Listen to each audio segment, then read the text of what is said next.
네, 북한의 소프트웨어 산업법을 말씀드렸는데요. 그럼 북한에서는 어떤 소프트웨어를 개발하고 있는 거야? 어떤 소프트웨어를 개발하고 있는지 우리가 알 수 있어? 라고 이야기를 하실 수가 있겠습니다. 이러한 내용은 프로그램 통보를 통해서 확인할 수가 있습니다. 보시는 프로그램 통보는 이제 국가발명국에서 격월간으로 발간하는 발간물입니다.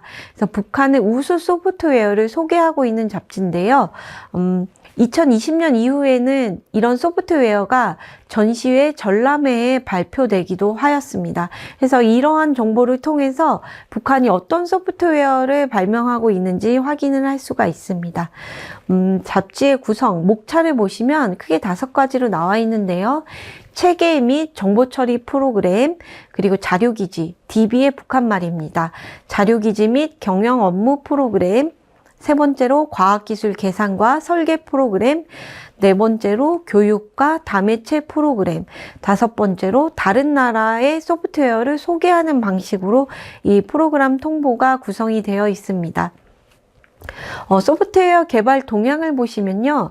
해외 소프트웨어를 제외하면 2001년부터 2019년까지 발간된 프로그램 통보에는 3093건의 프로그램이 소개가 되어 있습니다.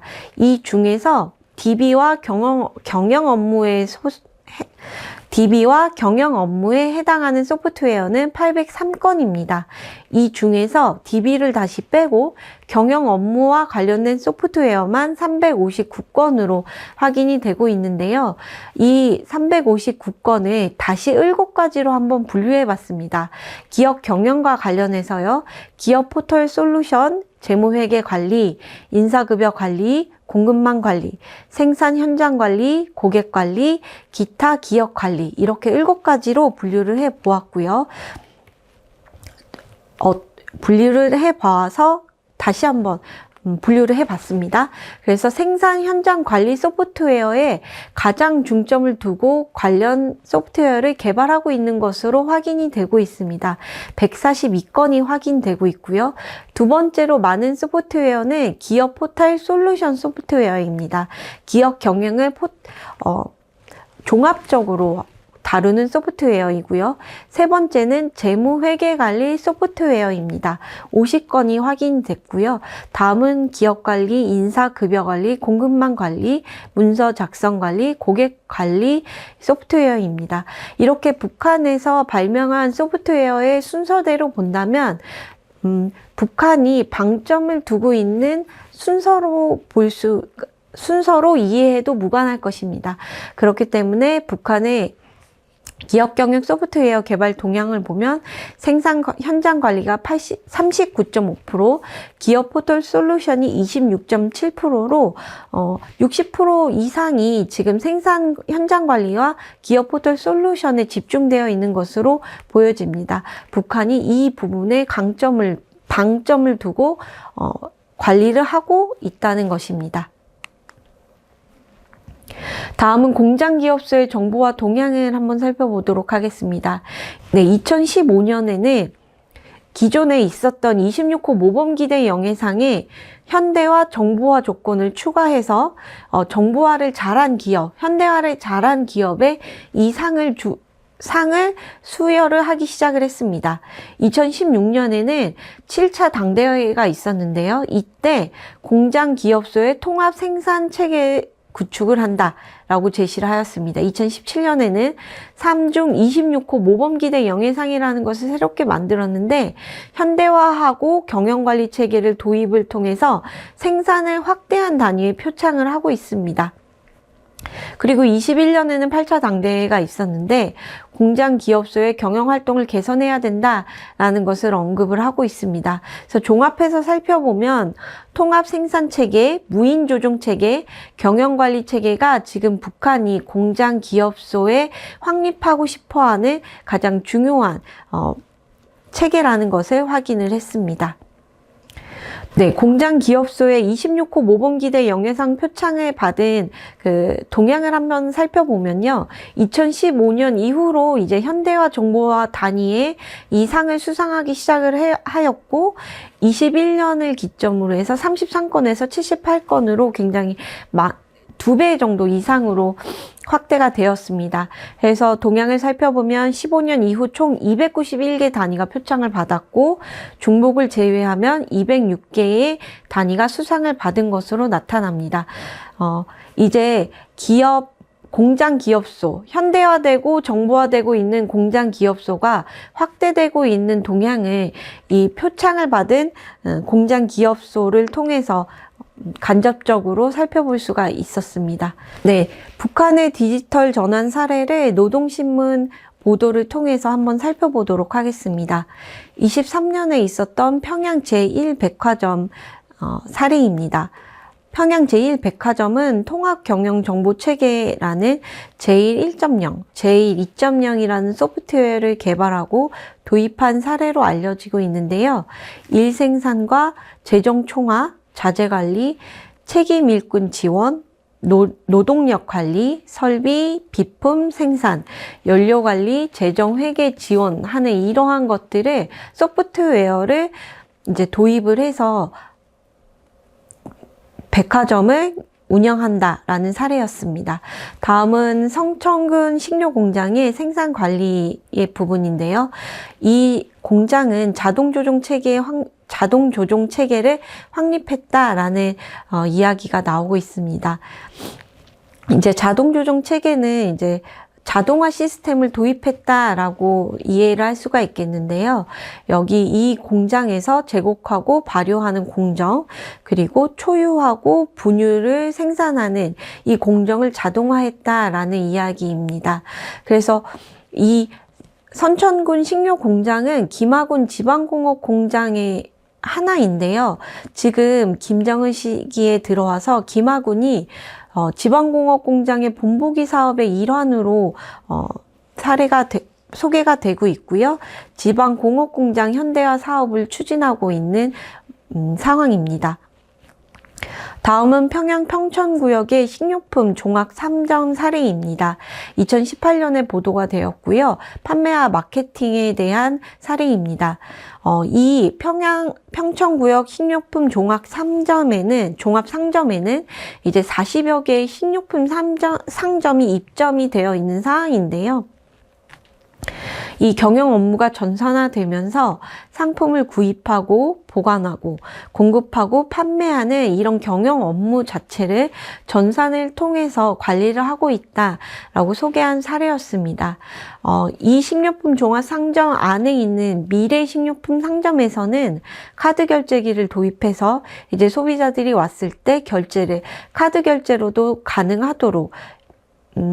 가능하도록 그 시스템 했다는 사례가 소개가 되고 있습니다.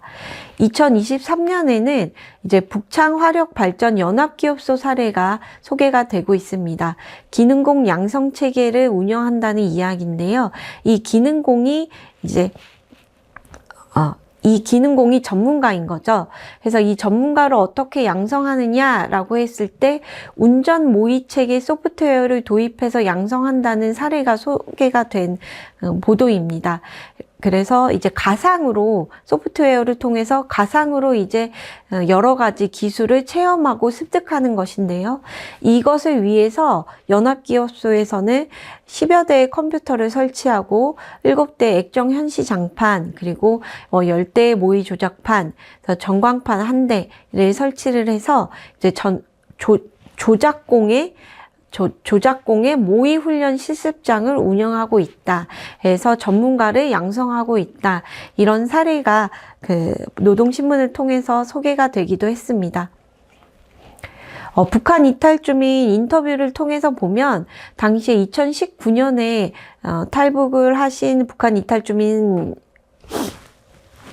증언이었는데요. 회계 업무를 할 때 엑셀을 사용했다라고 하면서 회계 업무가 어느 정도 전산화되어 있다라는 내용을 말씀해 주셨습니다. 그래서 북한의 주요한 공장 기업소에는 이렇게 회계 업무가 전산화되고 있는 상황이라는 것을 파악할 수가 있었습니다. 예. 정리해서 말씀드리면 이제 사회주의 계획 경제는 구조적인 틀 속에서 국가가 모든 것을 계획을 했었습니다. 무엇을 팔지, 무엇을 제공할지, 몇 명의 전문가를 넣을지, 얼마에 판매할지, 이 모든 것을 국가가 계획으로 정해서 기업은 단지 이런 계획을 실행하는 거에만 초점이 잊혀졌었는데요. 그렇기 때문에 이런 법적인 것보다는 비제도적인 통제 방식으로 국가가 기업을 관리를 했었습니다. 근데 이제 혼합경제 체제로 들어서면서 기업에서 이제 어느 정도의 자율권을 허용을 받기 시작을 했습니다. 이렇게 자율권을 허용받기 시작을 하면서 이제 더 이상 비제도적인 통제 방식으로는 부족한 것이죠. 그래서 법적 통제 장치의 필요성을 가져오게 됩니다. 그래서 기업 경영을 하는 데 있어서 법제도를 만들어서 기업이 경영을 하는데 자율적으로 하는데 이러이러한 거는 하면 안 돼 라는 내용을 이제 법에 제정을 하기 시작을 한 거죠. 그런데 이 법제도라는 것은 100% 통제할 수 있는 영역의 것이 아닙니다. 그렇기 때문에 혼합경제 체제에서는 국가와 기업의 관계가 불완전한 공생관계다라고 보실 수가 있겠습니다. 그런데 이제 디지털 전환이라는 외부 환경이 전환이 되면서 모니터링이 가능한 기술이 발전이 된 것이죠. 그래서 국가는 기업의 자율권을 허용해 줌에도 불구하고 모니터링을 통해서 기업 통제가 가능한 환경이 됐습니다. 그래서 혼합경제 체제에 이런 기존에 있었던 불완전한 공생관계를 이제 디지털 전환을 통해서 통제의 미완결성을 보완할 수가 있는 상황이 된 것이죠. 그래서 혼합경제 체제에서는 국가 계획과 시장 경제가 보다 안정적으로 양립할 수 있도록 기여하는 부분이 있습니다. 왜냐하면 국가가 계획을 하면서도 시장 경제를 일정 부분 허용을 하면서도 이것을 컨트롤할 수 있는 상황이 된 것이죠. 또 이제 비교를 분석을 해보자면 ICT 기반 기술은 일단 세 가지로 나눠볼 수가 있겠습니다. 전산화, 디지털화, 디지털 전환입니다. 이러한 세 가지의 단계를 거치는데 중국을 보면 이제 디지털 전환의 성공 사례라고 볼 수가 있겠습니다. 마지막 ICT 기반 기술이 디지털 전환을 이제 성공적으로 한 사례. 그래서 민영화를 도입하고도 정부가 강력하게 기업을 통제할 수 있는 상황인 것이죠. 그래서 그렇다면 북한은 어느 정도 수준이냐라고 봤을 때 북한은 이제 전산화, 디지털화, 디지털 전환의 이 단계에서 봤을 때는 전산화 수준의 디지털 전환을 하고 있다. 그래서 법, 제도, 기반 기술이 약간 초보적인 수준이다라고 볼 수가 있겠습니다. 전망을 하자면 체제 전환궁의 환경 변화는 국가와 기업 관계의 변화를 동반을 하게 됩니다. 그래서 이 국가가 기업과의 어떤 관계를 맺느냐에 따라서 도전 요인이 되거나 또는 새로운 균형 관계를 형성을 하게 됩니다. 그래서 어떠한 환경 변화가 있었는지를 보면 디지털 전환이 확대가 되고요. 계획과 경제, 사회의 개방이 확대가 되었습니다. 그리고 기업의 정보 기술 역량이 강화가 되고 있는 이런 환경 변화를 이제 체제 전환 국가, 그리고 혼합경제 체제를 가진 국가들이 이런 환경 변화를 겪게 되는 것이죠. 이것이 국가와 기업 관계에 미치는 영향을 봤을 때 순 방향으로 간다면 권위주의 국가에서는 이제 국가 통제가 강화하는 방향으로 디지털 전환을 활용을 하게 됩니다. 이러면서 국가와 기업이 공존을 하게 됩니다. 근데 이것이 역방향으로 가게 된다면 이제 기업의 정보 기술 역량이 너무 강화가 돼서 국가의 이런 디지털 통제를 벗어나게 돼버리는 있는 상황이 된다면 역방향 속에서 국가의 통제가 악화될 수도 있는 이런 국가와 기업 관계에 커다란 변화를 겪을 수도 있는 환경에 놓여진다라고 볼 수가 있겠습니다. 네, 여기까지 발표 마무리하겠습니다. 감사합니다.